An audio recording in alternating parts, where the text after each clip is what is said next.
Tushangilie Kenya, taifa letu tukufu, Kenya tunayoipenda, Kenya nchi tunayoipenda. Twajivunia sana tukijiita wa Kenya, nchi yenye baraka, Kenya nchi yenye baraka. Tumekomboa Kenya, taifa letu tukufu, tumebadili mwendo, tutalinda katiba mpya. Anayependa Kenya ni yule mwenye kutenda haki kwa watu wote, mtu mwenye kutenda haki. Na ukipenda Kenya ujitengane na mambo yenye kuvunja amani. Hatutaki matata Kenya, wenye nchi kipenzi chetu, hatutaiacha milele daima. wenye nchi Kipenzi chetu, hatutaiacha milele daima. Kenya kipenzi chetu, nchi yenye upendo, hatutaacha Kenya daima na milele. Kenya kipenzi chetu, hatutaiacha milele daima. Wenye nchi Kenya kipenzi chetu, hatutaiacha milele daima. na nikienda nje sitasahau Kenya, na nitabaki Mkenya daima na milele. Kenya kipenzi chetu, hatutaiacha milele daima. Wenye nchi Kenya kipenzi chetu, hatutaiacha milele daima. na tumeapa sote wenye nchi ya Kenya kutumikia Kenya daima na milele. Kenya kipenzi chetu, hatutaiacha milele daima. Wenye nchi Kenya kipenzi chetu, hatutaiacha milele daima. Sitaiacha Kenya nchi yangu, Mimi ni mwenye Kenya daima. umoja wetu Kenya tudumishe, Mimi ni mwenye Kenya daima. sitadanganywa kamwe na porojo. Mimi ni mwenye Kenya daima. zenye kuleta chuki kati yetu. Mimi ni mwenye Kenya daima. Nitatetea haki za Wakenya, Mimi ni mwenye Kenya daima. Wala sitakubali ukabila, Mimi ni mwenye Kenya daima. sitaharibu mali ya wengine, Mimi ni mwenye Kenya daima. na majirani wangu nitalinda. Mimi ni mwenye Kenya daima. Wenye nchi wenzangu, Kenya kipenzi chetu, hatutaiacha milele daima. wenye nchi Kenya kipenzi chetu, hatutaiacha milele daima. tushangilie Kenya, taifa letu tukufu, Kenya tunayoipenda. Tushangilie Kenya, taifa letu tukufu, Kenya tunayoipenda.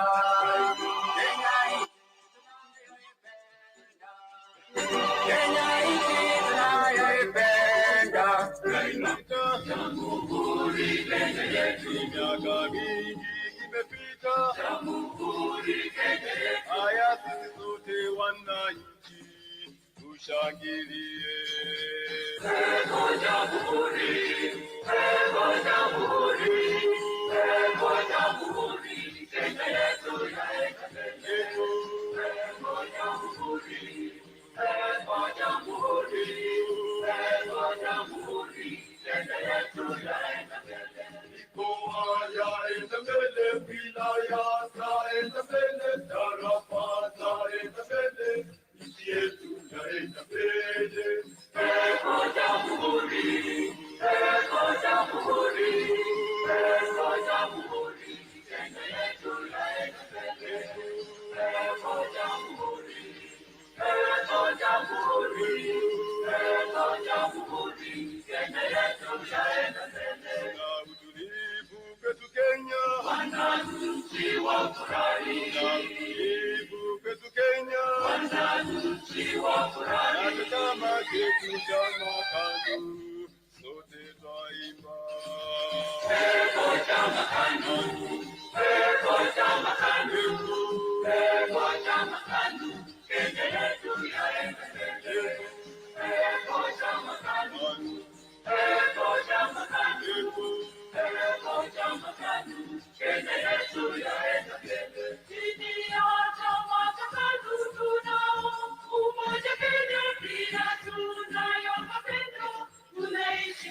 Kenya, moto Kenya, moto Kenya, serikali ya Kenya, moto Kenya, moto Kenya, moto, serikali ya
umepambazuka tena, tendeni tufanye kazi, ujenzi wa taifa letu Kenya, watutegemea sisi. Onyesha ukulima nchini Kenya, hongera tena sana wakulima, tujitosheleze kwa vyakula, ndilo lengo letu wana Kenya, mashamba tulime ghala tusijaze, uzembe tuachie mbali. Amka, umepambazuka tena, tendeni tufanye kazi, ujenzi wa taifa letu Kenya, watutegemea sisi. Uvivu ni adui wa maendeleo, kwa hivyo tukazane wananchi wote, kokote ulipo kazini mwako, kazana ili nyota ing'are, madaraka ya ofisi uliyopewa sio kula mbiu. Amka, kumepambazuka tena, tendeni tufanye kazi, ujenzi wa taifa letu Kenya, watutegemea sisi. Serikalini hata makampuni, lengo letu ni moja, kujenga Kenya. Tumunge mkono rais wetu, tujenge Kenya, Kenya taifa letu. Serikali ni ya wana Kenya wote, si mkubwa wala si mdogo. Amka, kumepambazuka tena, tendeni tufanye kazi, ujenzi wa taifa letu Kenya, watutegemea sisi. Na ukipewa kazi ukumbuke, si kwa sababu ya kabila lako. Kazi umepewa kulingana na uwezo wako. Kwa hivyo usigawanye wananchi, Wakenya ni jamii moja. Kumepambazuka tena, tendeni tufanye kazi. Ujenzi wa taifa letu Kenya, watutegemea sisi. Kumepambazuka tena, tendeni tufanye kazi. Ole Kaputa, Kenya ni mimi, Kenya ni wewe. Hayo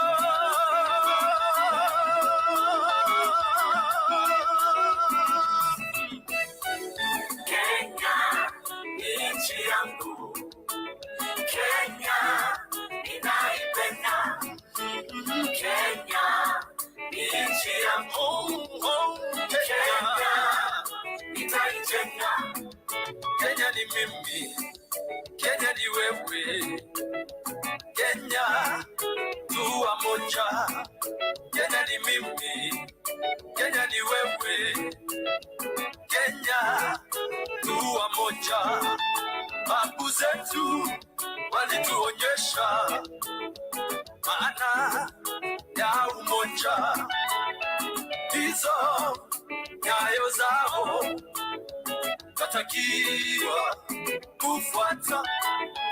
Hivyo nasema amani, amani, Kenya ni nchi yangu, Kenya ninaipenda. Kenya ni nchi yangu, mama ya Kenya nitaijenga.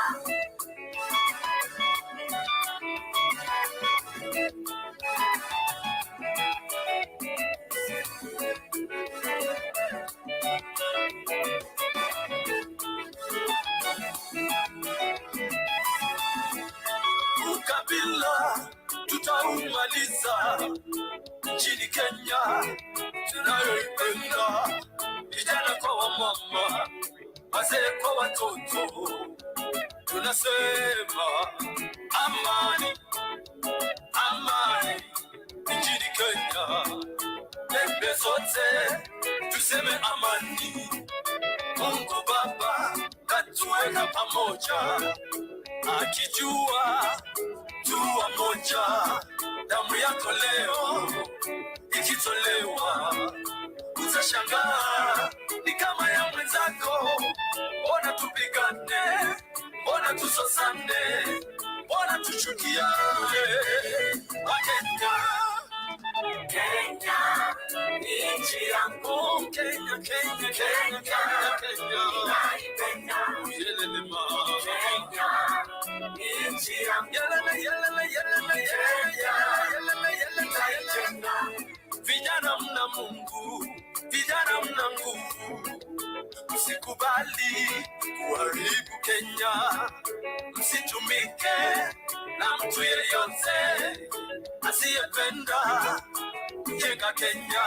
Oh, yelele mama, yelele mama, yelele mama, yelele mama, oh, yelele mama, yelele mama, yelele mama, yelele mama.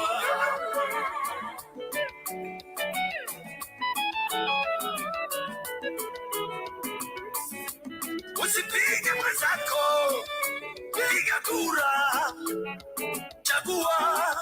Chagua lako. Unapomaliza nenda nyumbani, ngojea chaguo la Mungu, maana chaguo la Mungu ni amani. Amani Kenya, upendo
say no show.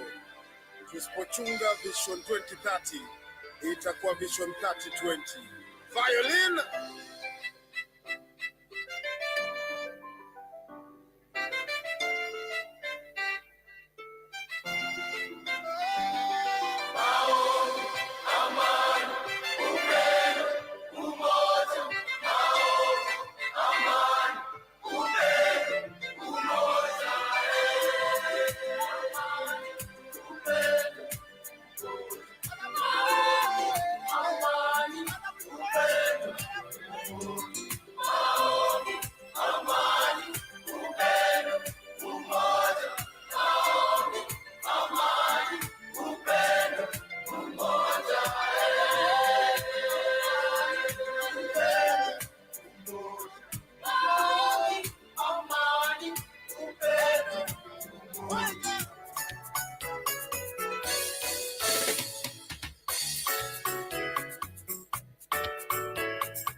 mwananchi mzalendo.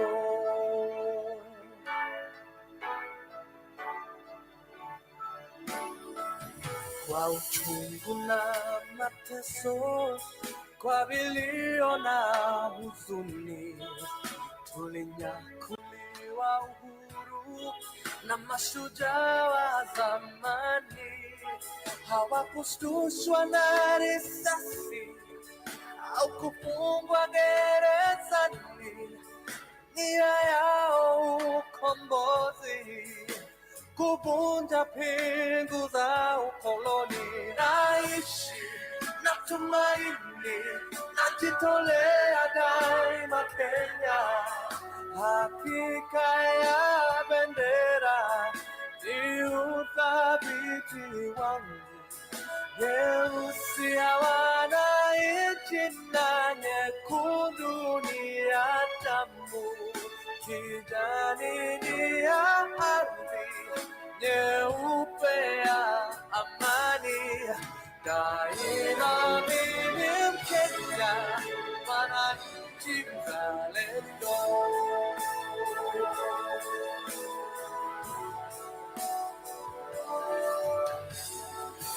Wajibu wetu ni kuishi kwa upendo, kutoka ziwa mpaka pwani, kaskazini na kusini.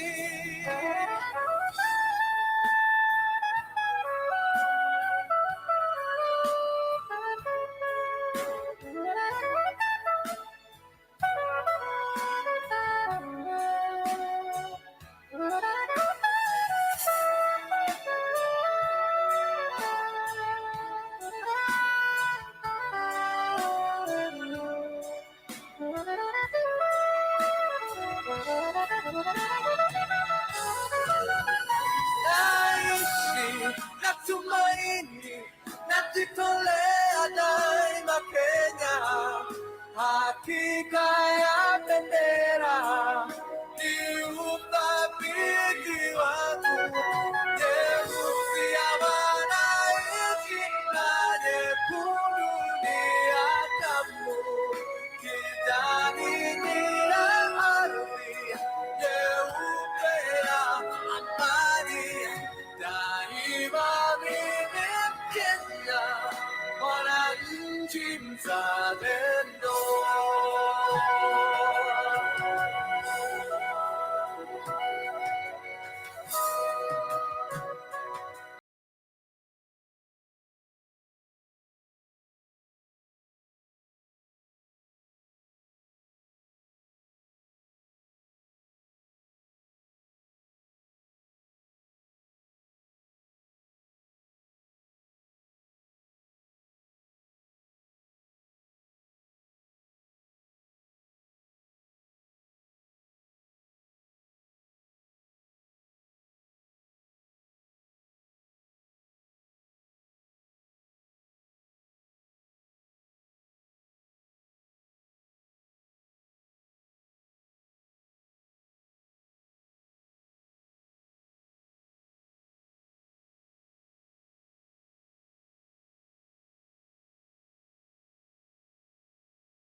Ya Kenya, taifa letu tukufu, Kenya tunayoipenda, Kenya nchi tunayoipenda, twajivunia sana tukijiita wa Kenya, nchi yenye baraka, Kenya nchi yenye baraka.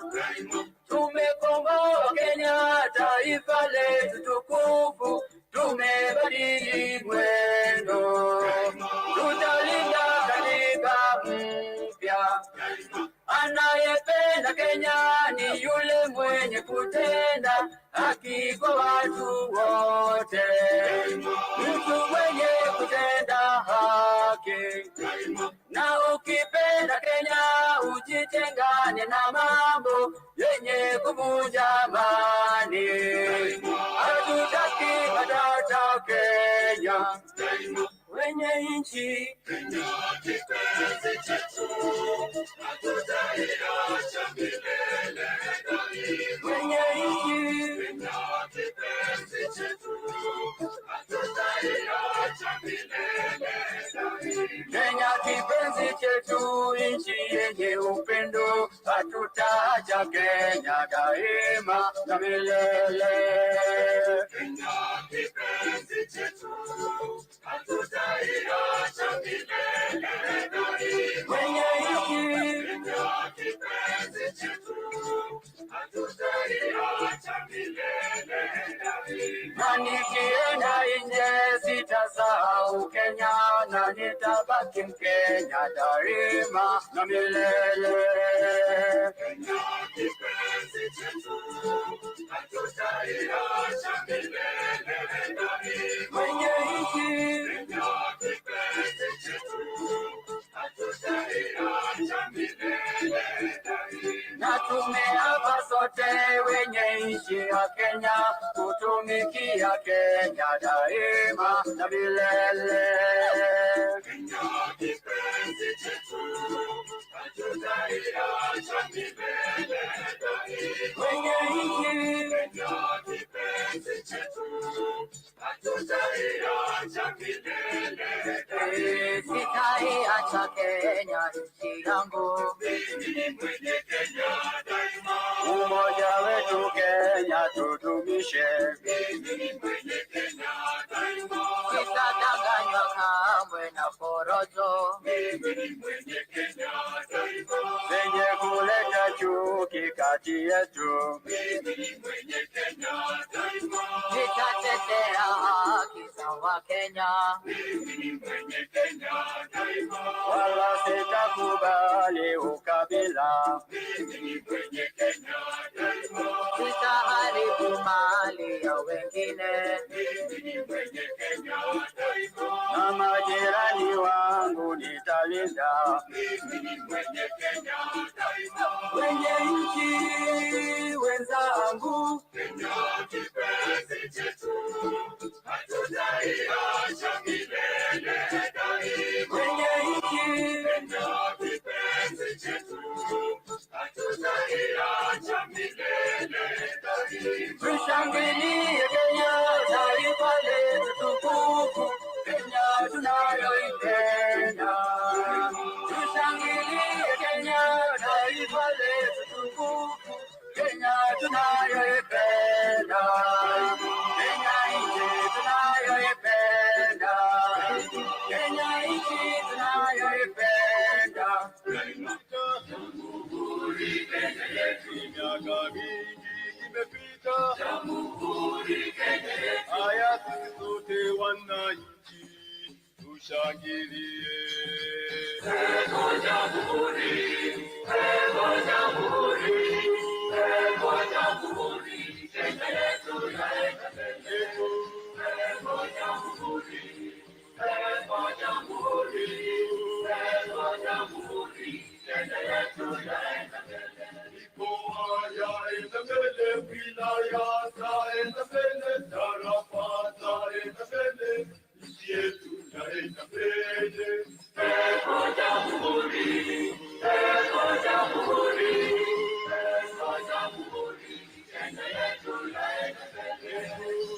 Eko Jamhuri, Eko Jamhuri, Eko Jamhuri Kenya yetu yaenda mbele. Na utulivu kwetu Kenya, Wananchi wafurahi, na utulivu kwetu Kenya, wananchi wafurahi. na chama chetu cha makanu sote twaimba. Eko chama KANU, Eko chama KANU, Eko chama KANU, Kenya yetu yaenda mbele. Eko chama KANU, Eko chama KANU, Eko chama KANU, Kenya yetu yaenda mbele. Chini ya chama cha KANU tunao umoja Kenya, pia tunayo mapendo, tunaishi kwa amani Kenya. Eko chama KANU, Eko chama KANU, Eko chama KANU, Kenya yetu yaenda mbele. Eko chama KANU, Eko chama KANU, Eko chama KANU, Kenya yetu yaenda mbele. Serikali yetu imbioni, Tunaendelea mbele, serikali yetu imbioni, tunaendelea mbele. viongozi wetu wakasema, pendeni mbio. Moto moto Kenya, moto moto Kenya, moto moto Kenya, serikali yaenda mbio. Moto moto Kenya, moto moto Kenya, moto moto Kenya, serikali yaenda mbio. Tuzidi kuenda mbio, tuzidi kuenda mbele, tupate maendeleo, nchi yetu iende mbele. Moto moto Kenya, moto moto Kenya, moto moto Kenya, serikali yaenda mbio. Moto moto Kenya, moto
tendeni tufanye kazi.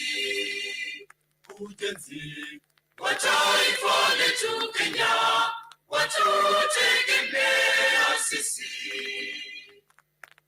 Onyesho ya ukulima nchini Kenya, hongera tena sana wakulima. Tujitosheleze kwa vyakula, ndilo lengo letu wana Kenya. Mashamba tulimegana tusijaze, uzembe tuachie mbali. Amka, Kumepambazuka tena, tendeni tufanye kazi.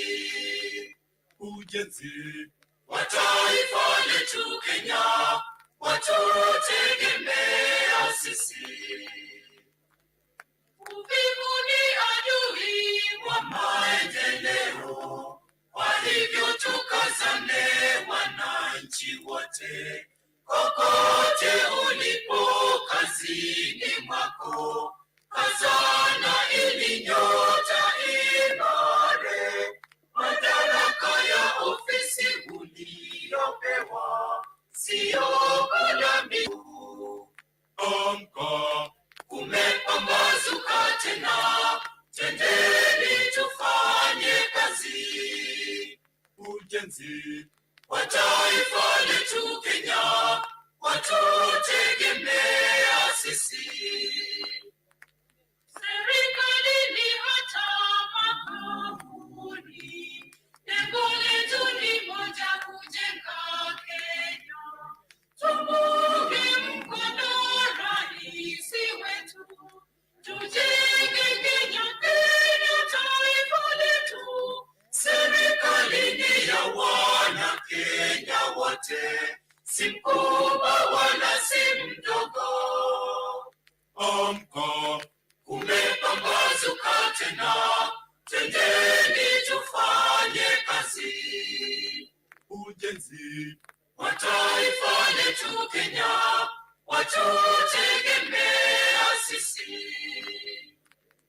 Na ukipewa kazi ukumbuke, si kwa sababu ya kabila lako.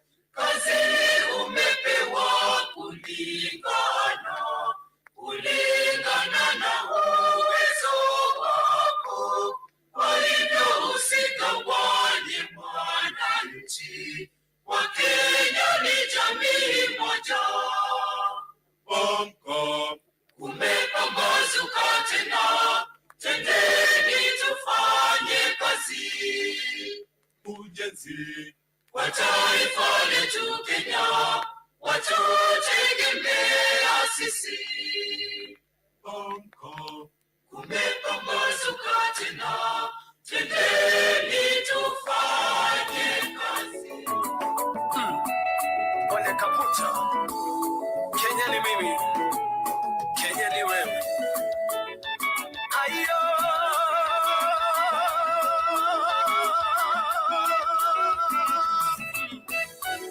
Kenya ni nchi yangu, Kenya ninaipenda.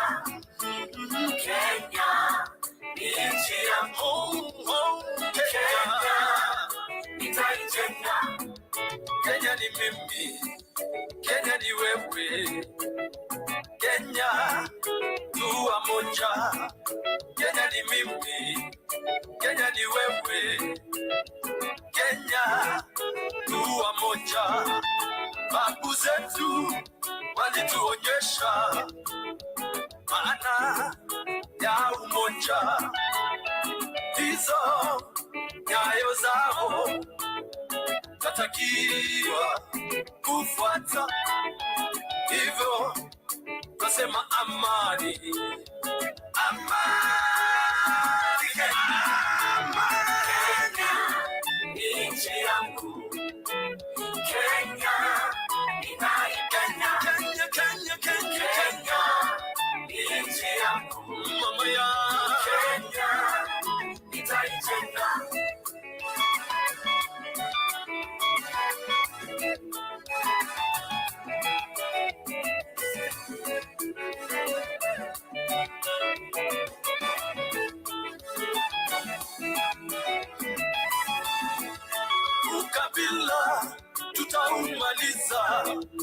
nchini Kenya tunayoipenda, vijana kwa wamama, wazee kwa watoto, tunasema amani, amani nchini Kenya. Pembe zote tuseme amani. Mungu Baba katuweka pamoja, akijua tu wamoja. Damu yako leo ikitolewa, utashangaa ni kama ya mwenzako. Mbona tupigane, mbona tusosane, mbona tuchukiane? Wakenya, Kenya ni nchi yangu. Kenya, Kenya, Kenya, Kenya, Kenya naipenda. Yelele mama, Kenya ni nchi yangu. Yelele, yelele, yelele, yelele, yelele, yelele. Vijana mna Mungu, vijana mna nguvu. Msikubali kuharibu Kenya, msitumike na mtu yeyote asiyependa kujenga Kenya. Oh, yelele mama, yelele mama, yelele mama, yelele mama, oh, yelele mama, yelele mama, yelele mama, yelele mama.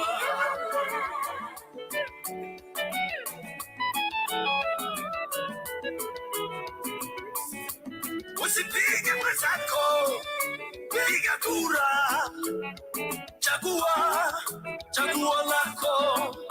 Unapomaliza nenda nyumbani, ngojea chaguo la Mungu, maana chaguo la Mungu ni amani. Amani Kenya, upendo, upendo, upendo. Nakupenda mwenza, upendo, nakupenda, upendo, itakulinda upendo. Mungu Baba twaomba, uilinde nchi yetu, tuishi kwa umoja, chuki situmalize, tusameane, tupendane.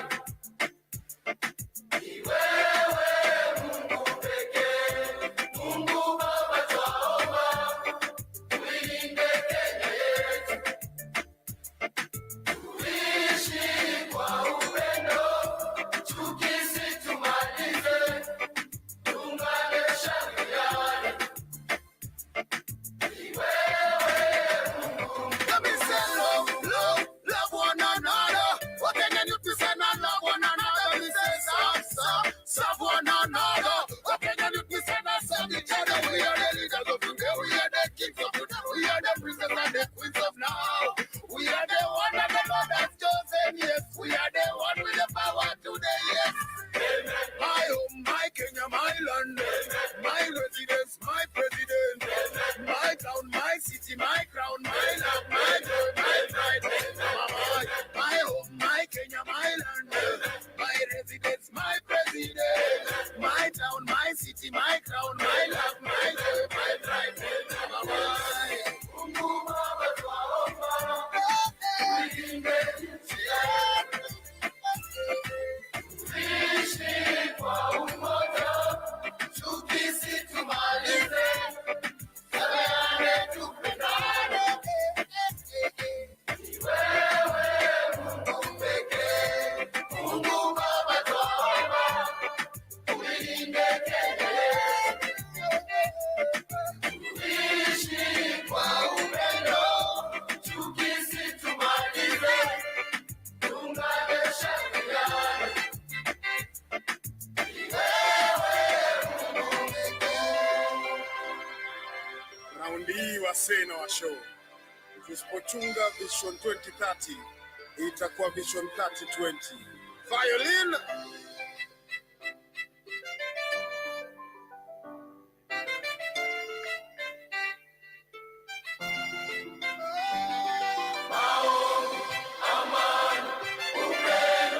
Umoja, amani, upendo, umoja.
Kwa uchungu na mateso, kwa vilio na huzuni, tulinyakuliwa uhuru na mashujaa wa zamani. Hawakushtushwa na risasi au kufungwa gerezani, nia yao ukombozi, kuvunja pingu za ukoloni. Naishi na tumaini, najitolea daima Kenya.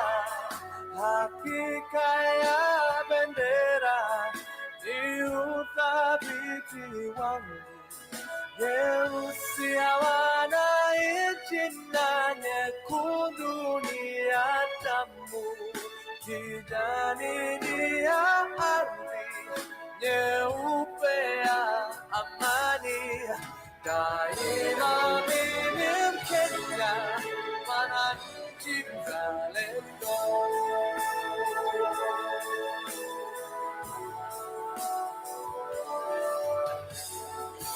Wajibu wetu ni kuishi kwa upendo, kutoka ziwa mpaka pwani, kaskazini na kusini.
Shangilia Kenya, taifa letu tukufu, Kenya tunayoipenda, Kenya nchi tunayoipenda. Tujivunia sana tukijiita wa Kenya, nchi yenye baraka, Kenya nchi yenye baraka. Tumekomboa Kenya, taifa letu tukufu, tumebadili mwendo, tutalinda katiba mpya. Anayependa Kenya ni yule mwenye kutenda haki kwa watu wote, mtu mwenye kutenda haki. Na ukipenda Kenya ujitengane na mambo yenye kuvunja amani. Hatutaki matata Kenya, wenye nchi Kipenzi chetu, hatutaiacha milele daima. wenye nchi Kipenzi chetu, hatutaiacha milele daima. Kenya kipenzi chetu, nchi yenye upendo, hatutaacha Kenya daima. Good morning, ladies and gentlemen. Good morning, everyone. Thank you. For those who may not remember which day this is, today is Thursday, 11th of August, 2022. Welcome to the IEBC National Tallying Center here at Bomas of Kenya. The chairman of IEBC, who is also the National Returning Officer, will be giving the status update. Our arrows have started trickling into the National Tallying Center, and the chairman will give the status update as it is now. Thank you very much. Welcome, Mr. Chebukati.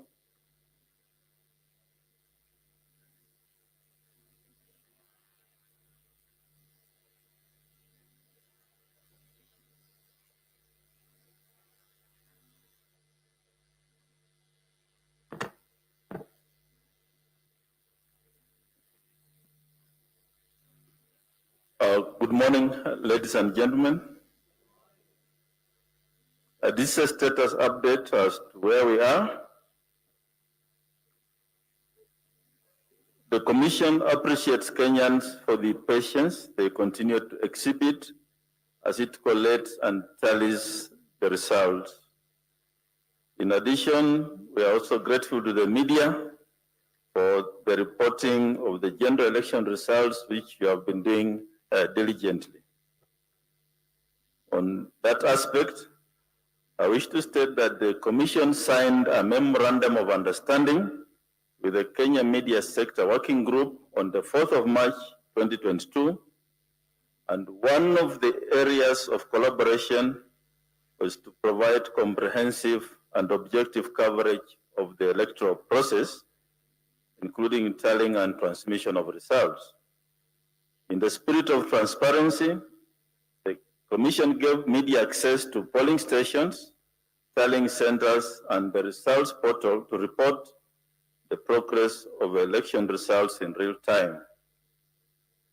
The original intention was that the various media houses will join hands and have a consortium through Kenya Media Sector Working Group to report on the progress of election results in real time from one source. However, the media houses opted to do it independently, which is decisions beyond the Commission's control.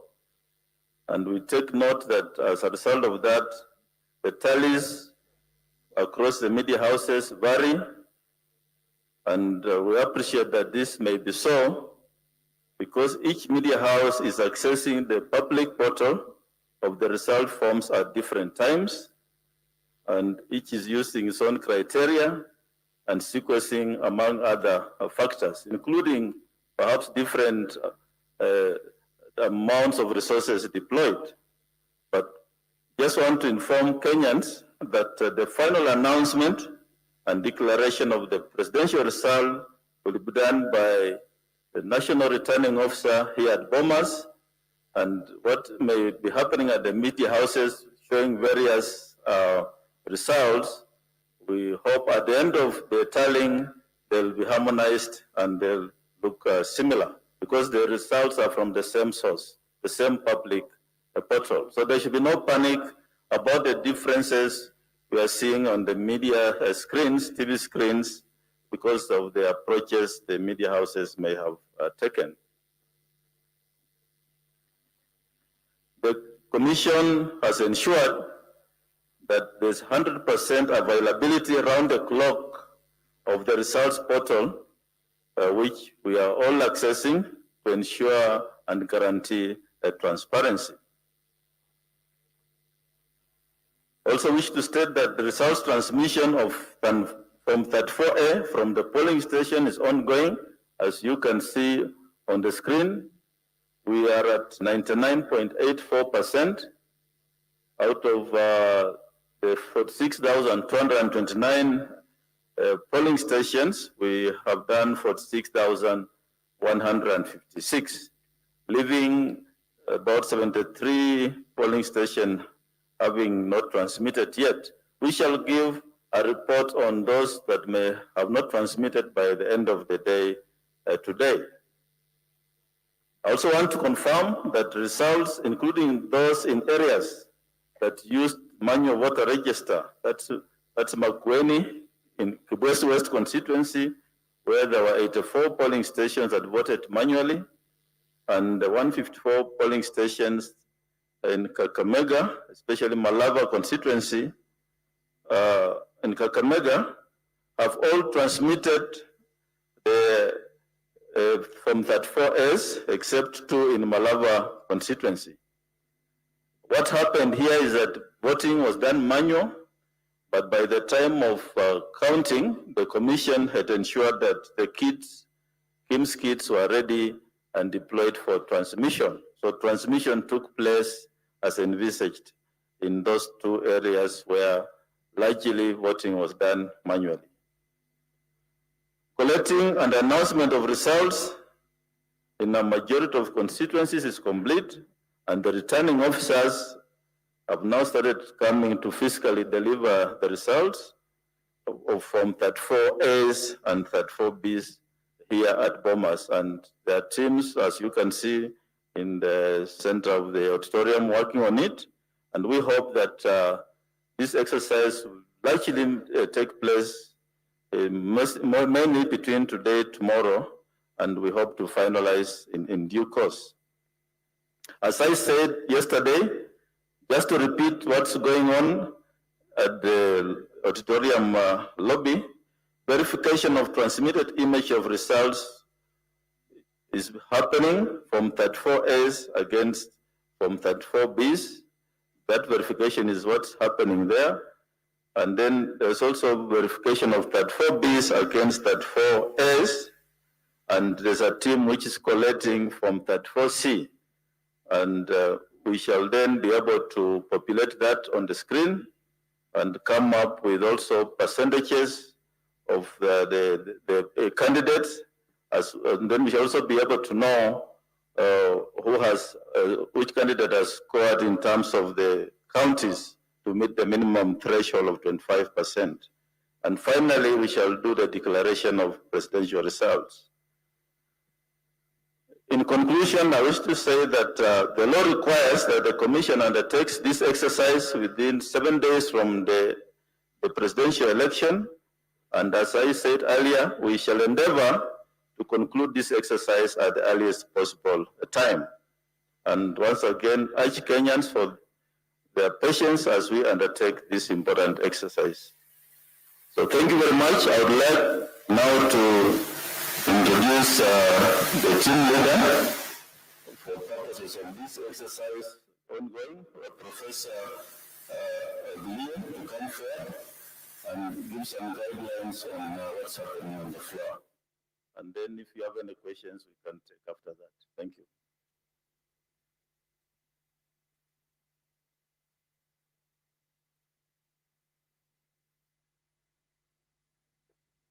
Thank you, Chair.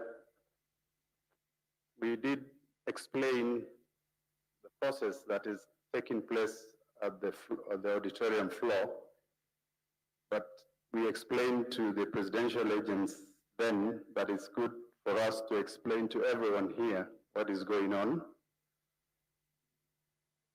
We have currently 4 desks that are going to serve returning officers as they come in.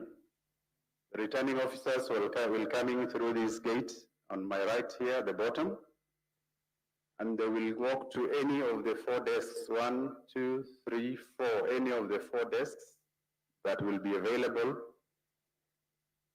At the desks, once the PO arrives, they come with the original results form as announced at the polling station. That is the result form A. They will also come with the collated constituency-wide results form, which is the form B. What happens there is once they arrive at their respective desks, they will present the originals plus copies of the same, and copies will be given to each of the presidential agents on the desks. And on that desk, apart from our team that is going to do the work that they are assigned, there are presidential agents, 4 of them on the extreme ends of the table. The returning officer will sit on the left side, and our team, the receiving and quality assurance, will be on the right side of the desks, and the agents are on either side of the corner of the desk. Upon presenting the forms, the IEBC team will do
you.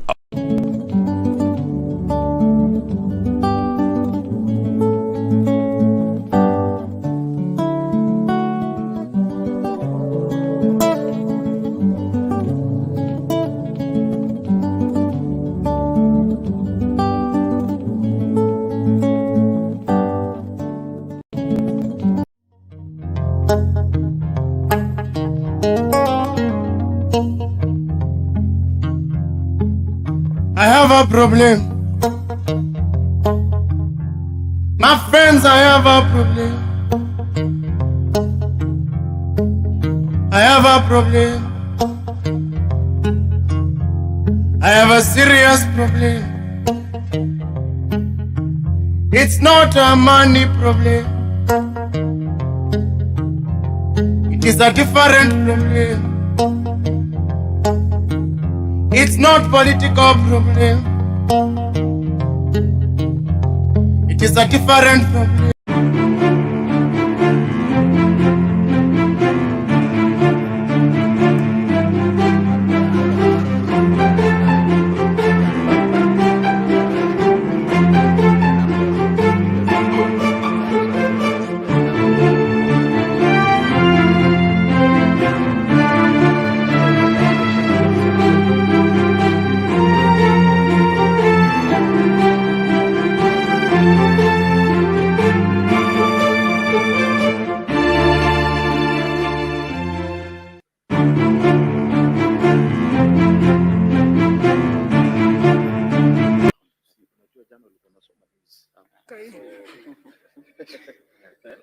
What happens if Form 34A is lost? This is likely to happen. In certain insecure areas, we are getting such reports. The commission will sit in the next couple of an hour or so to make a decision. But there is a reason why we have copies, in fact, 3 of them.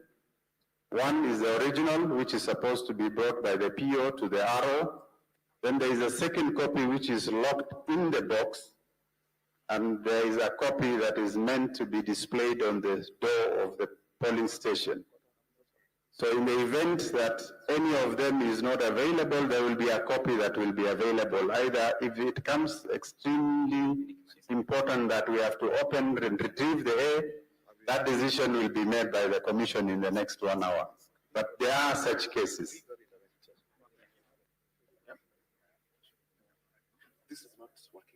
What happens if Form 34A is spoiled? We have only one booklet of Form 34A that is being used, and it is 1 original and 5 copies, and they are self-carbonated. If any entry is wrong, then the PO has to correct and then countersign in the presence of the agents, because there is no other booklet to be filled.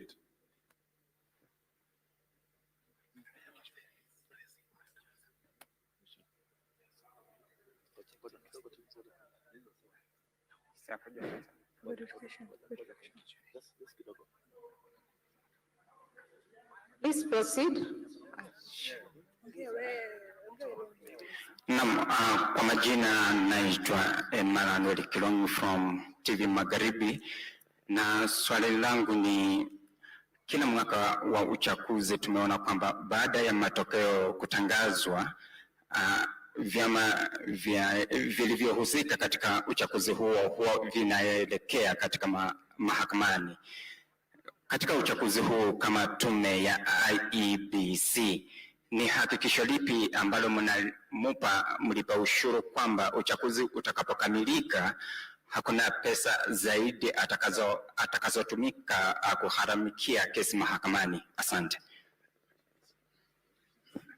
Kuna swali jingine? I'm Collins Omulo from the Daily Nation.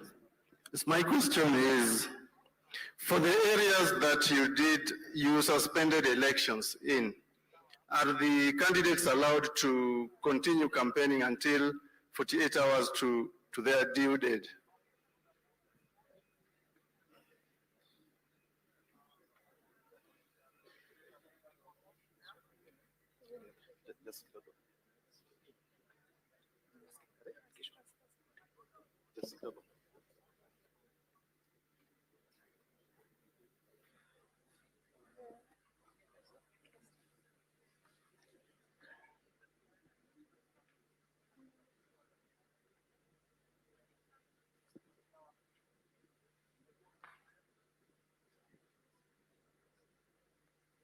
A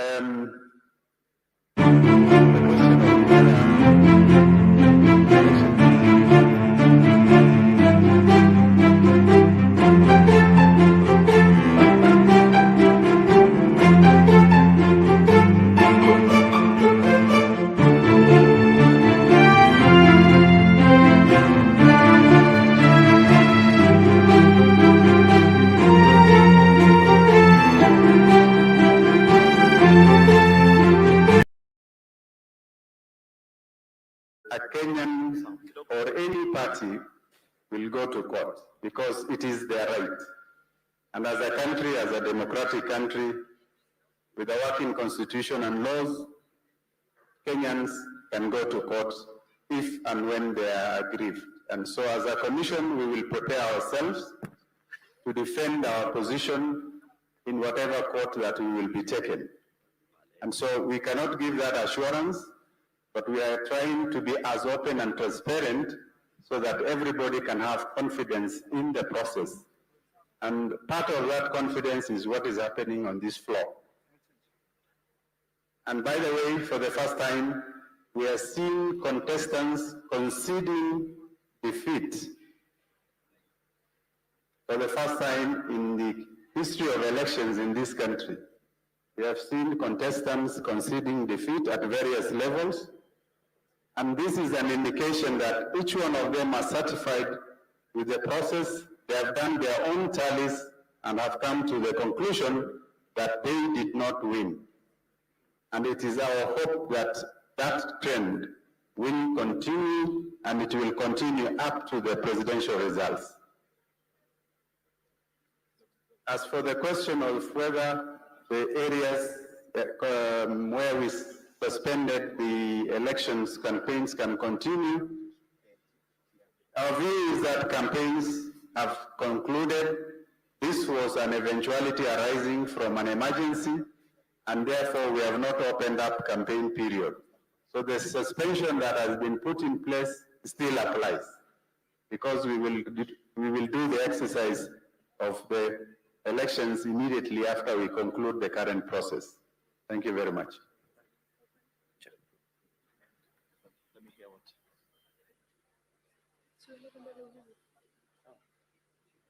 Thank you very much. We'll take more questions at 4 o'clock.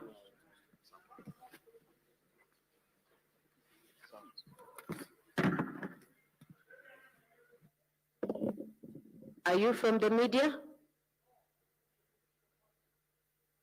Okay, please proceed.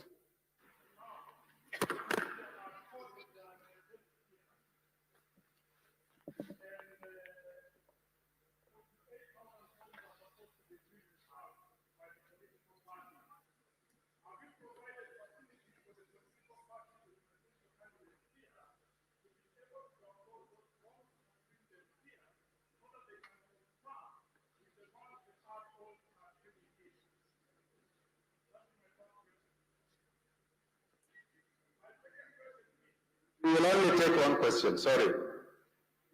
We are not asking political parties to print any forms. If you listen to what I said, the returning officer will come with a set of copies.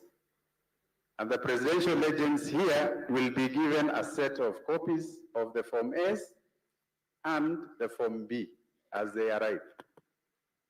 So it is up to them if they wish to print from the web portal, if they want to print from the API access they were given, it is up to them. But for us, the copies that we come with, we will give them copies of the forms that arrive at the Tally Center. So that cost is borne by the Commission. But if they want for any other reason, they are free to download and they are free to print at their own cost. Thank you very much.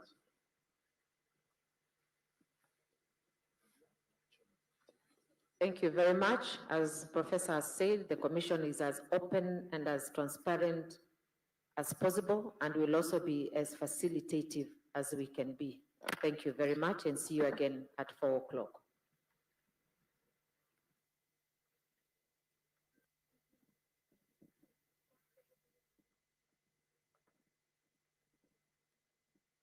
So somebody with suicidal ideations does not have the capacity to control. It's not that they can switch on and off.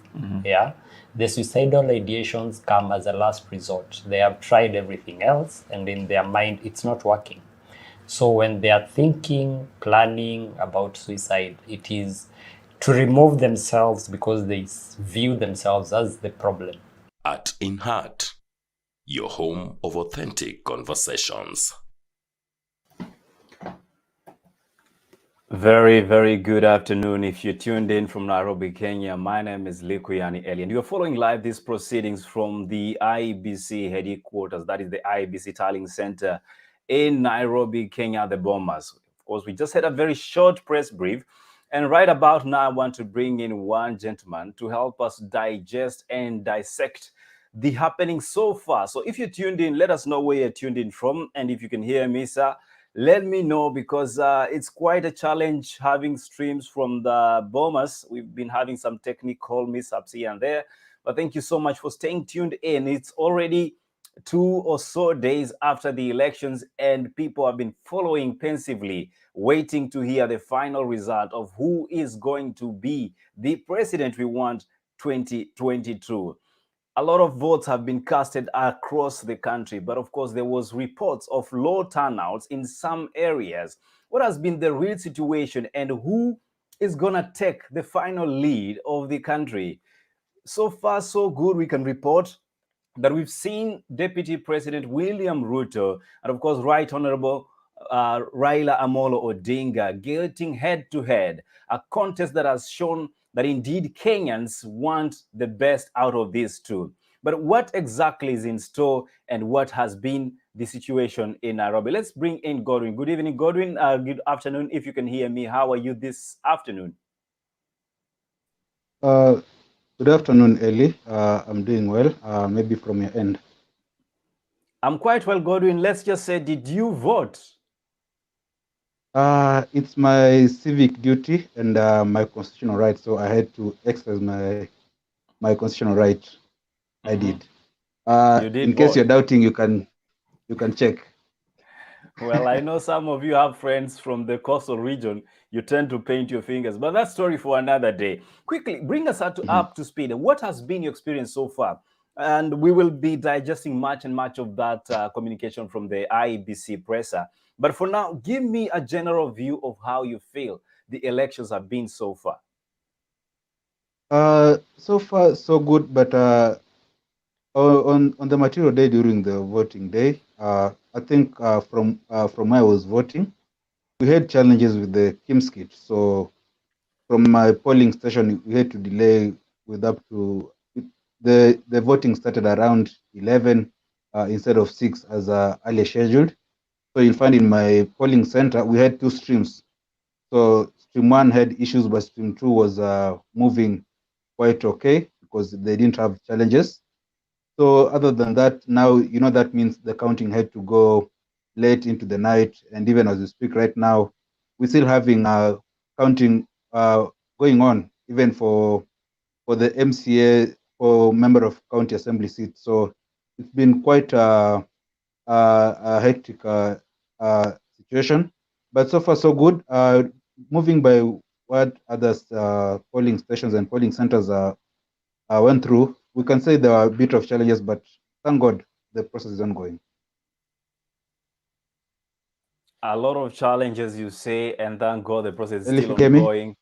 Yes, Godwin, I can hear you loud and clear. I think, as I said earlier on, there are quite some challenges. I believe there are a lot of people trying to make sure they are having a live stream from the Bombers, and so we. And therefore, we might be experiencing some quite challenges here and there, but bear with us as we try to make you have a better experience. Godwin, one issue that has come up from everything you've said is the fact that there were challenges with the Kim's kit. But you believe the voter, rather the register that was manual, came in handy to resolve the stalemate? Apparently, it came in some areas, but others had to wait until the Kim's kits were replaced.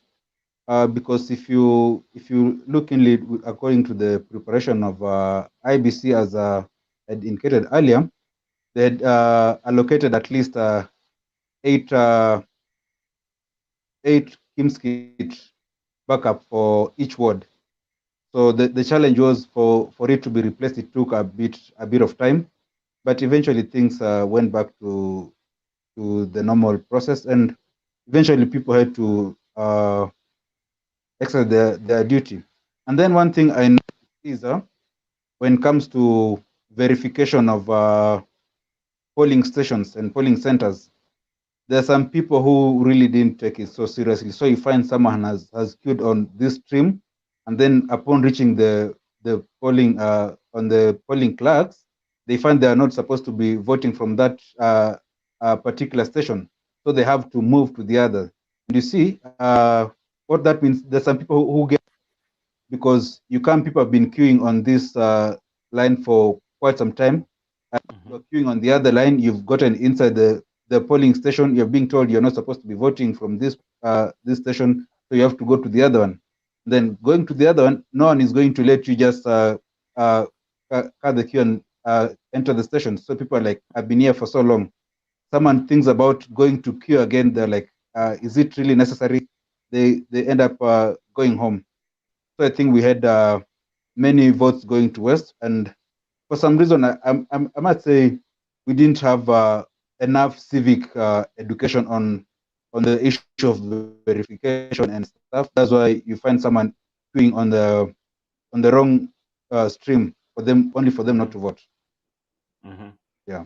Great. So, Godwin, I will ask us to take a quick break, and then we will be coming back with another live link to actually digest much and much more about the ongoing presidential tallying of the elections. And as you said, there are so many that are still out there. We do know for a fact that almost 99% plus of the Form 34As have arrived, or so far arrived. The soft copies have been available in the public portal provided by IEBC. But we will stick to the Form 34As and Form 34Bs that will be aired, or rather presented with the IEBC in their narrations of how the elections went. So we will not really dig deeper into that aspect, but we stay connected and continue having this conversation right here on Heart in Heart. For now, let's take a quick one, and we'll be back. Share the link and let's have a good time.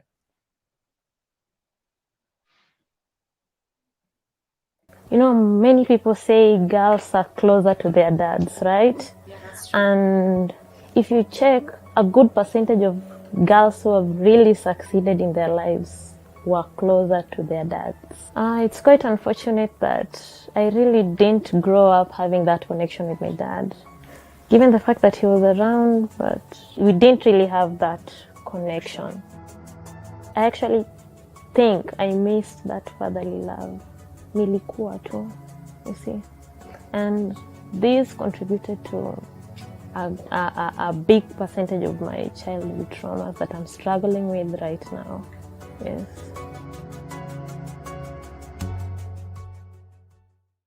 You know, many people say girls are closer to their dads, right?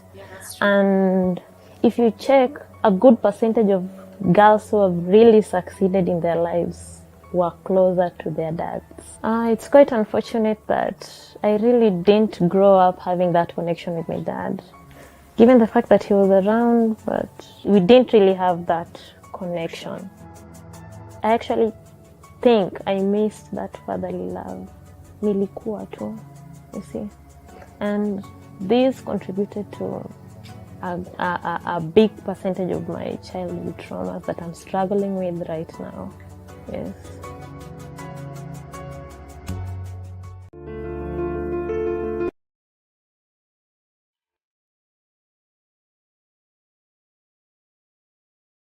My mom, what happens, my mom tells me, you know, when a man cries, he's dangerous.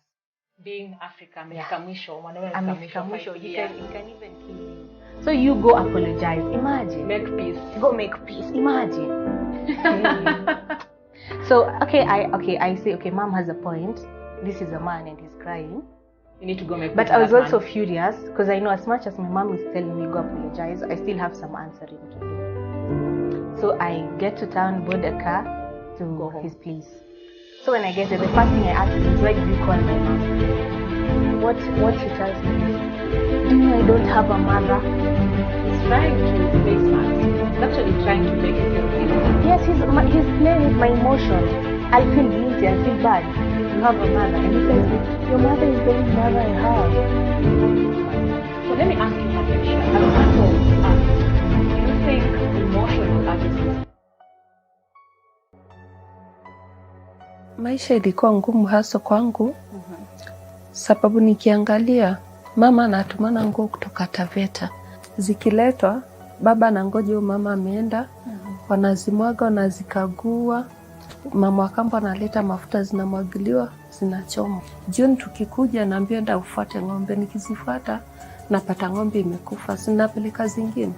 Nikimwambia baba ng'ombe nimepata imekufa. Okay, ataenda ang'ane, waichukue, waone venye wataichukua, ama nitachapa kwanza, nichapwe, nichukulie miguu, nifungwe mahali kama hapo, kichwa inaangalia chini. Nitalala the whole night hapo tu. Ule mama akakufa. Babangu kukuja kuambiwa, akasema mimi, huyo mama alimwambia kuwa hatumtaki mazuri, mimi napewa dawa za kienyeji nikuje kummaliza nazo. Ikawa vita. Sasa nani anakupatia dawa za kienyeji? Eti mamangu tumana. Mimi nimejionea mambo mingi sana, mingi. Hata nikijaribu hiki sipati, nikijaribu hiki sipati. Na babangu na mamangu, nikipata pesa najaribu kichama, ingawa sasa sina chama yote, juu maisha imekuwa ngumu, hakuna kazi, hakuna pesa. Nilikuwa napata pesa hata kama ni 10k, nazigawa huyu 5 ili sitaki aniachie watoto wangu lana. Nataka gani fungwe na mwambie dadi, sina chuki na wewe, ile nilipita na wewe ni mimi.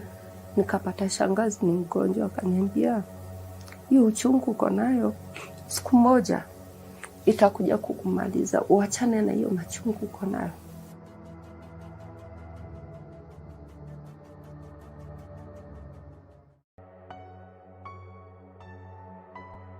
Maisha ilikuwa ngumu hasa kwangu, sababu nikiangalia mama anatumana nguo kutoka Taveta. Zikiletwa, baba anangoja mama ameenda, wanazimwaga, wanazikagua. Mama wa kambo analeta mafuta, zinamwagiliwa, zinachomwa. Jioni tukikuja naambia enda ufuate ng'ombe. Nikizifuata napata ng'ombe imekufa, sinapeleka zingine. Nikimwambia baba ng'ombe nimepata imekufa. Okay, ataenda ang'ane, waichukue, waone venye wataichukua, ama nitachapa kwanza, nichapwe, nichukulie miguu, nifungwe mahali kama hapo, kichwa inaangalia chini. Nitalala the whole night hapo tu. Ule mama akakufa. Babangu kukuja kuambiwa, akasema mimi, huyo mama alimwambia kuwa hatumtaki mazuri, mimi napewa dawa za kienyeji nikuje kummaliza nazo. Ikawa vita. Sasa nani anakupatia dawa za kienyeji? Eti mamangu tumana. Mimi nimejionea mambo mingi sana, mingi. Hata nikijaribu hiki sipati, nikijaribu hiki sipati. Na babangu na mamangu, nikipata pesa najaribu kichama, ingawa sasa sina chama yote, juu maisha imekuwa ngumu, hakuna kazi, hakuna pesa. Nilikuwa napata pesa hata kama ni 10k, nazigawa huyu 5 ili sitaki aniachie watoto wangu lana. Nataka gani fungwe na mwambie dadi, sina chuki na wewe, ile nilipita na wewe ni mimi. Nikapata shangazi ni mgonjwa, akaniambia hiyo uchungu uko nayo, siku moja itakuja kukumaliza, uachane na hiyo machungu uko nayo.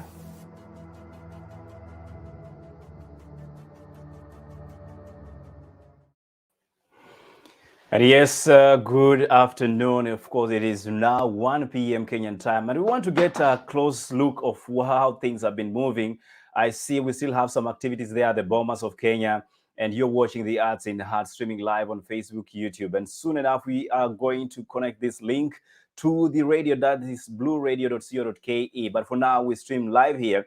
I want to join myself with one Boniface Nyaga. Boni Nyaga is a journalist based in Nairobi, Kenya, and I want him to bring us up to speed on what has been happening so far. How is the environment? We've been having several parallel tallying by the media houses, which has caused some tension, I would call it, among the electorate. Some of them wondering if this is how the exact issue is going to turn out in terms of who is going to take the lead in this election. That is for the presidential candidates. For now, let's bring in Boniface Nyaga. Boniface, good afternoon, if you can hear me.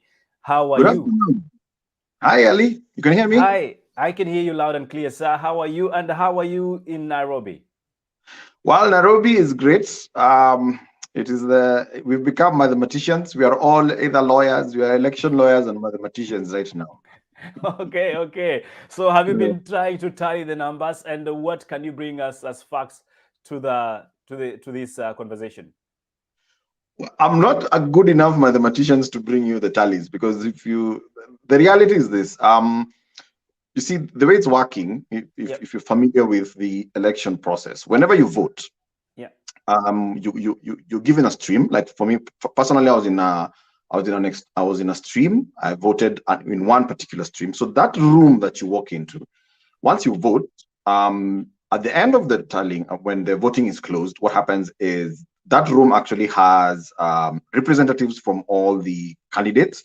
Everyone can, whether it's presidential, whoever, you can have your representatives. So obviously, Azimio and UDA had representatives in every single room. I'm not even talking of the polling station. The polling station I went to had seven streams. Yeah. So once you vote, at the end of the day, what happens is those votes are counted, and they're not counted at chini. It's 1, 2, 3. As in, everything is announced live. Yeah. Then after that, they sit down and come up with what you're calling the Form 34A. So I've actually gotten my Form 34A, which I can send to you. And that Form 34A is for is not only for the polling station, but for the stream where I voted.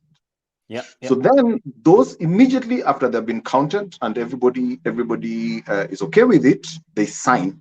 You'll see the like the form which I have. You can see the Azimio, the Azimio representative agent signed, and then after that you can see the UDA person signed. Then immediately after that, it's uploaded into the portal. Now the IEBC portal. So this portal, anyone who has the time and the energy. That's where I was coming, but just proceed, Boniface. So, because we're talking of about 46, more than 46,000 polling stations, and one polling station, like my polling station, had 7 streams. So you could be looking at anywhere between 400, 500,000 Form 34As.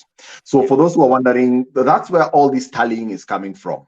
So all the tallies that you're seeing, all these are, so the media houses, all of them have employed an army of people who are just tallying, getting all those forms, tallying. That's why you're seeing different media houses have different results. So ideally, these are true results, but it is based on who has gotten what information as per the time they were going on air. Yeah, not even what information, because as of now, all the information is available. I think I don't know what they're saying, but they're saying more than 97% of all the forms. 99%. As of yesterday evening, it was 99%, almost done. Exactly. So all that, so think of it this way. So there are all these more than almost 400, 500,000 Form 34As out there in the portal. So NTV, depending on which forms they pick and use to tally, their tally will be different. Again, KTN are obviously, everyone is doing their own tally. You see, no one is sharing. You know, like in the last election, what was happening is the IEBC was doing the same thing, but they were the ones who were doing the tallying. So they were doing the tallying and relaying the same to the media, and the media will therefore go ahead and present this as the true copies of the provisional results. So, but this time what they've done is they've told everyone tally. Even you at Heart, at Heart in Heart, if you want, you can come up with your own tally center. You hire a whole team of people. So what happens is, so depending on which Form 38 you pick, okay, then obviously the numbers will not be the same. So I think, if anything, for me, it just shows you how transparent our system is. Okay. And that's a good way to start it off, Boniface. Any specific anticipation? Because we've had a press just a few minutes ago, but we will be discussing that later on. But from your end, what do you think are the most immediate upcoming, probably in announcement that we might be having coming in through the day? Well, from what you're hearing, don't expect any official announcement, especially of the presidential election very soon. The reason for that is, you remember in 2017 we had a very successful petition, and that petition, the Chief Justice, one of his main issues was the process. Okay, not the result so much. Okay, fine, they had a problem with the result, but the main issue was the process was not followed. And there's a legal ramifications of the process. For example, the issue of the text, because what would happen, for ease of announcing and to make things faster, what would happen is, at the polling station, once the figures have been once the Form 34A has been generated, they would send a text with the figures to the center. And one of the rulings that came out, they said a text is not a legal document. Only the Form 34A is the legal document. So because of that, this time what the IEBC said, you know what, we want to do the tallying. That's why they have allowed the media, because a media house has no legal mandate. Okay, no legal mandate to announce the winner or the loser. So they're like, you know what, let the media do the initial, and of course Kenyans are agitated. People want to know what's happening. They want information. So what the IEBC said this time, you know what, we won't do the electronic tallying. We'll just upload it, allow everybody to do their own tallying. Then what is happening is, every single one of those Form 34As has to go to Bomas. Once it goes to Bomas, now first of all, what happens is, from the polling station, all the Form 34As go to the constituency. Then they develop the 34B, which is the constituency tally for the presidential election. From there, they move to the national tallying center, which is in Bomas, and then they come up with the Form 34C, which is now the final document. So what's going to happen is this: every single Form 34A has to make its way to Bomas from everywhere, from Bondo, Loitoktok, wherever, it doesn't matter. Including the diaspora, actually. Yes, so it's quite a logistical nightmare if you think about it. Then from there, they're gonna look at every single Form 34A, and also in the view of and in the presence of all the agents for the different camps. Then once everybody, and you see, it's a very painstaking process. And then after that, once in the view of everybody, then they're gonna come together and create now. So they're gonna first of all compare the Form 34As, make sure the Form 34Bs are aligning with what is in the Form 34A, and then after that, now come up with the Form 34C, which is a final document. Great. So Boniface, for now, I'm gonna let you loose. But I will be coming back to you as we continue with this Form 34As and Bs, because now it's becoming algebra for those who haven't experienced this, as we try to find the value of C. I've been given that A is this and B is that. What is the value of C? We'll come to that. But Boniface Nyaga, thank you so much for coming in. Boniface is a journalist based in Nairobi, Kenya, and he'll be giving us more feeds as he's coming. For now, I want us to cross all over and back to the Bomas and bring in one Sajida Javan covering this event live from the Bomas. And he is, of course, working with Lubao FM, that is Lubao TV and radio station. And tonight, he's filling in for the Arts in Heart. Good afternoon, Sajida. Kama unanisikia, karibu sana katika matangazo haya moja kwa moja kutoka Nairobi, Kenya. Iwapo unaweza nikubali, tafadhali unmute your microphone ili tuweze kuwasiliana. Very good. Sajida, hebu tupe salamu kwanza na tuambie habari za Nairobi. Shukran, asante mwenzangu Eli. Sijui kama unanipata vizuri? I get you na kupata loud and clear, bwana Sajida.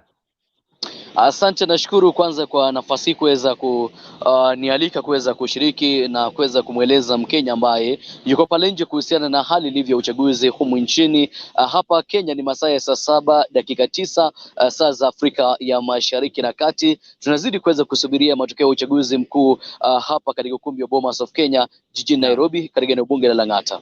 Naam. Hebu kwa ufupi tu Bwana Sajeda, hebu tueleze, mmekuwepo na ile tunaita press conference na mazungumzo kadha wa kadha yamejitokeza. Nini kipi cha maana ambacho kimezungumziwa pale? Shukran Eli. Tumeweza kuwa kwenye mazungumzo katika ukumbi wa Bomas of Kenya ambako mwenyekiti wa tume ambayo inasimamia uchaguzi humu nchini Kenya IEBC Wafula Chebukati pamoja na wale makamishna wengine wa tume ya IEBC wameweza kueleza Wakenya haswa mwelekeo wa siasa za urais au matokeo ya uchaguzi wa urais zinavyoendelea, manake Wakenya wanatamaa ya kuweza kufahamu kwamba ni kiongozi yupi ambaye kwa sasa anaongoza katika kiti cha urais wa Jamhuri ya Kenya, japo kwamba wengi wamesalia kwenye mataa ama kuweza kuelewa kwamba ni kiongozi yupi ambaye hadi kufikia sasa ndiye anaongoza kwenye uchaguzi huu. Namshukuru ndugu yangu ambaye ameondoka, manake nimempata akizungumzia kuhusiana na zile form 34A form zile ba na vile cha ambazo zinastahili kuweza kufika hapa kuhakikisha kwamba zinatumika kuweza kumtangaza atakayekuwa rais wa 5 wa Jamhuri ya Kenya. Na katika kikao ambacho kimeweza kupita muda mfupi uliopita, mwenyekiti wa IEBC Wafula Chebukati amezungumzia masuala sihaba, na swala moja ambalo ameweza kulizungumzia ni kwamba Eli utakubali nami na vile vile wale wote ambao wanatutazama ni kwamba kupitia kwenye vyombo vya habari humu nchini, televisheni pamoja na redio, tunaona kwamba kituo kimoja cha televisheni kinamuorodhesha Mheshimiwa Raila Odinga yupo mbele. Kuna kingine tofauti mahali pengine kitamuorodhesha naibu wa rais William Ruto ambaye anawania kiti cha urais kupitia chama cha UDA ambaye pia anaongoza kwa upande mwingine. Kwa hivyo unapata kwamba vyombo hivi vya habari, kila chombo cha habari kina msimamo tofauti ama mwelekeo tofauti. Kwa hivyo kuweza kwamba Wakenya wanashangaa kwamba tutamwamini nani, tusimwamini nani, ama tutafuata kituo kipi, tusifuate kipi, ama kwamba mimi ni mfuasi wa mrengo wa Azimio ambao unaongozwa na Mheshimiwa Raila Odinga, ama wewe ni mfuasi wa mrengo wa Kenya Kwanza, chama cha UDA ambacho kinaongozwa na naibu wa rais William Ruto. Wanajiuliza kwamba hii televisheni inaonyesha kwamba yule kiongozi wangu anaongoza na ile ambayo ama ile nyingine pia inaonyesha kwamba kiongozi yule mwingine labda tumeweza kumshinda kwa nafasi fulani. Kwa hivyo Wakenya wamekuwa kwenye nafasi ya kuweza kujiuliza kwamba ni wapi ama ni nani ambaye ataweza kumwamini kwenye matokeo haya. Ndiposa mwenyekiti wa IEBC Bwana Wafula Chebukati amekuja kuweza kuhutubia wanahabari, kuweza kuelezea kwamba kufikia sasa ni kipi ambacho kinaendelea mule ndani mwa Bomas of Kenya. Ukielekea pale Eli ni kwamba zile form 34 ambazo zimeweza kuletwa hapa katika ukumbi wa Bomas of Kenya ni 99.8 zimeweza kufika hapa. Ina maana kwamba ni karibu fomu 100 ama 150 na kitu pale ambazo zimesalia kuweza kufika hapa Bomas of Kenya kuweza kuhitimisha zile form 34A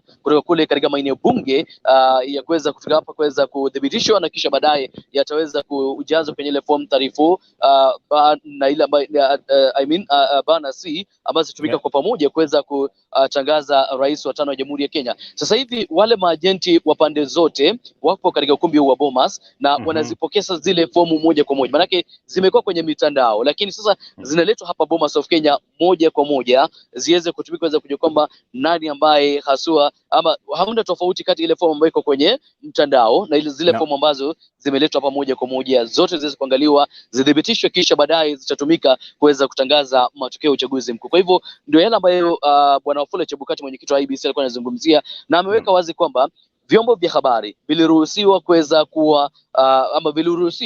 kupeperusha matokeo kivyake, maana kuna ule uhuru wa vyombo vya habari. Kwa hivyo viliruhusiwa kuweza kupata ile nafasi ya kuweza kwenda pale kwenye mtambo wa IEBC kuweza kupata matokeo kutoka pande tofauti za Jamhuri ya Kenya, na ndio maana kwamba jana tukaweza kupewa mfano kwamba iwapo unaweza kupewa tuseme matunda ya tuseme kama ni ndizi 4, yule mwingine apewe maembe 4, yule mwingine machungwa 4 na ukapewa pale kwa kwamba basi iwapo nilianza na maembe si lazima nawe pia uanze na maembe, waweza anza na machungwa, mwingine aanze na kitu kingine, lakini siku itakapokamilika ni kwamba utakuta kwamba kama nilikupatia items ambazo ni 12 zote pamoja zitakuja 12. Kwa hivyo huenda kwamba kituo kimoja televisheni kina matokeo tofauti, kile kingine kina matokeo tofauti, lakini baada ya hivi vituo vyote kuweza kuwekwa pamoja vyote kwa pamoja, utapata kwamba matokeo yatasalia kuwa yale yale.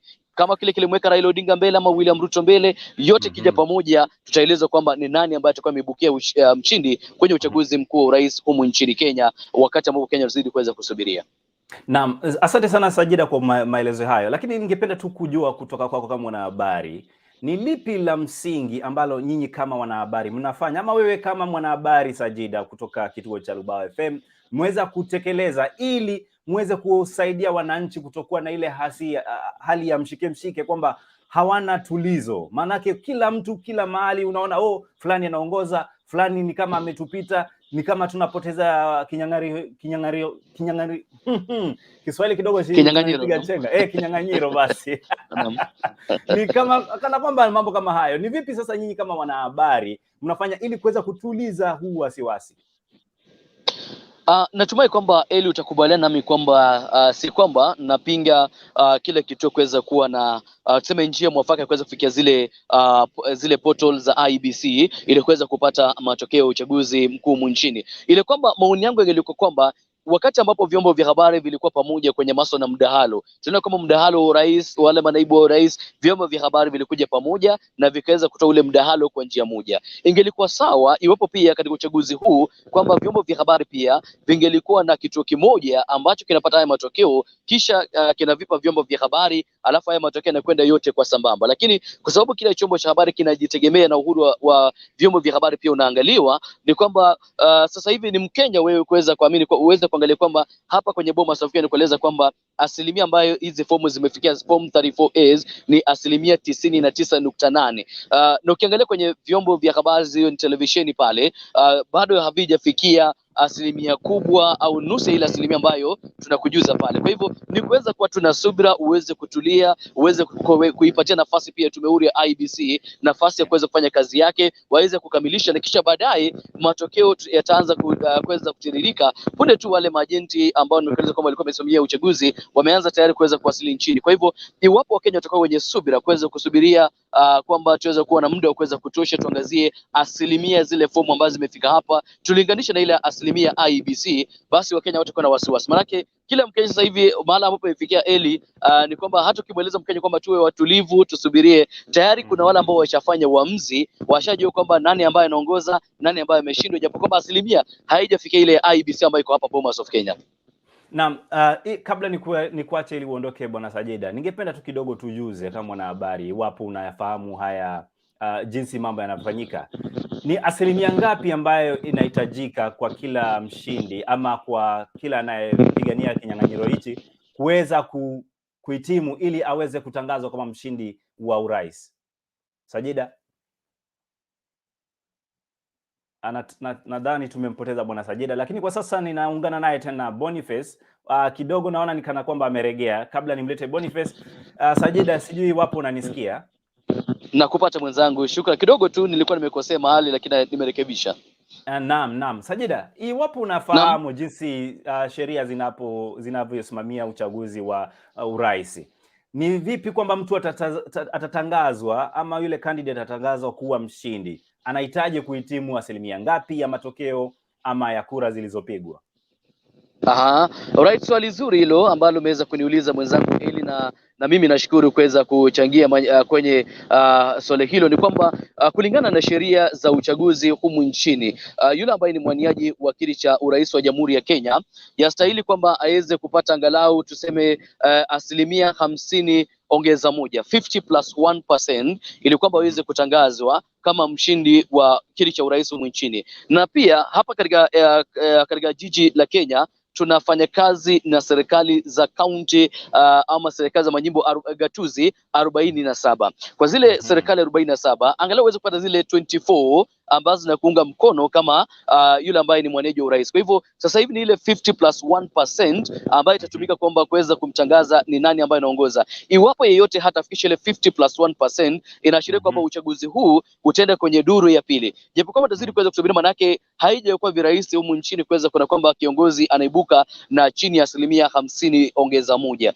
Kwa hivyo tazidi kuweza kusubiria tuna kwamba je, kwenye uchaguzi atakaibuka mshindi, je atagonga asilimia 50 au asilimia 51. Lakini ukiangalia jinsi ambavyo mambo yako hapa Eli, ni kwamba na vile ambavyo mambo yanapelekwa kwenye mtazamo, unapata kwamba mshindi huenda akawa na asilimia 51, 52, kienda sana ni 53 kwenye idadi ya kura ambazo huenda zikajitokeza kulingana pia na ile idadi ya Wakenya ambao walijitokeza kuweza kushiriki kwenye huu uchaguzi. Asante sana Bwana Javan. Natumai sasa nitakuruhusu uendelee na kazi ili utupe ripoti zaidi vikiapo masaa ya saa 1 pale jioni, lakini kwa sasa asante sana kwa taarifa zako na tutaungana nawe tena mwendo utapokutubali. Asante sana. Asante sana Bwana. Nashukuru sana. Okay. Definitely that is Sajida Javan all the way in Nairobi, Kenya from the Bomas, and we want to switch gears and again invite in Boni Nyaga before I can bring in one that is Godwin Segero. Godwin, I don't know if you can hear me. I seem to be having some issues manipulating these systems tonight. There's some technical hitches here and there. But Godwin, good evening. Before I bring in Boniface, should I say good afternoon to you? How are you so far? So good? Good afternoon, once more, Eli. I'm good. Good to hear from you. At least that's an elaborate conversation or rather analysis from Javan back in Nairobi. And if you noticed, he mentioned something critical about how one is supposed to be declared a winner. And we have to note that constitutionally you have to get 50+1. And by that, it's not 51%, it's 50% plus 1 vote. Because 50-50 leads to a runoff. So one has to get at least 50% plus 1 of the total tallied votes. And then also have majority of at least 24 counties because of the current system whereby we have a devolved system with two governments, the national government and the county government. I think that's very critical to note, really. Thank you very much, Godwin. And unfortunately, because we've been on air for quite some time, we will have to take a quick one out of this session. But we come back in about 5 or so minutes with a new session as we continue this conversation. That is, of course, Godwin Segero all the way in Nairobi, Kenya. Shortly, we'll be joining Boniface Nyaga, who is an entertainment journalist based in Nairobi, Kenya. And this time round, he wants to speak to us about politics and how they will be affecting our livelihood moving forward. For now, let's call it an afternoon. And thank you so much for tuning in. See you after this break. You know, many people say girls are closer to their dads, right? And if you check, a good percentage of girls who have really succeeded in their lives were closer to their dads. It's quite unfortunate that I really didn't grow up having that connection with my dad. Given the fact that he was around, but we didn't really have that connection. I actually think I missed that fatherly love. Nilikuwa tu, you see. And this contributed to a big percentage of my childhood traumas that I'm struggling with right now. Yes.